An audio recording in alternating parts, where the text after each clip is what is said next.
कालच्याच व्लॉगमध्ये मी तुम्हाला सांगितलं की वाईवरून मी रत्नागिरीला ऑर्डरसाठी गेले होते। हॉटेलवर पोचल्यावर लगेच ब्राईडचा हळदीचा लुक होता। फर्स्ट हळदीचा लुक कंप्लीट करून घेतला, त्यानंतर आम्ही थोडं फ्रेश होऊन तिचा हळदीचा प्रोग्राम अटेंड करायला गेलो। हळदीनंतर थोडा वेळ आराम केल्यावर लगेच तिचा सेकंड लुक पण होता। सेकंड लुक करायला घेतला आणि माझी ब्युटी लाईटच खराब झाली, त्यामुळे आम्हाला हा लुक नॅचरल लाईट मध्येच करावा लागला। या लुकची साडी आणि ज्वेलरी सगळी साऊथ इंडियन स्टाईल होती, त्यामुळे आम्ही मेकअपही तसाच केला।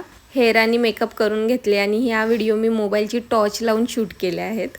रेडी झाल्यावर लगेच ती पूजेला बसली आणि पूजेनंतर लगेच तिचा संगीतचा लुक होता, तो पण आम्ही लगेच रेडी करायला घेतला आणि हा होता तिचा संगीतचा फायनल लुक। तुम्हाला सुरभीचे कोणते लुक सगळ्यात जास्त आवडतात हे मला कमेंट करून नक्की सांगा।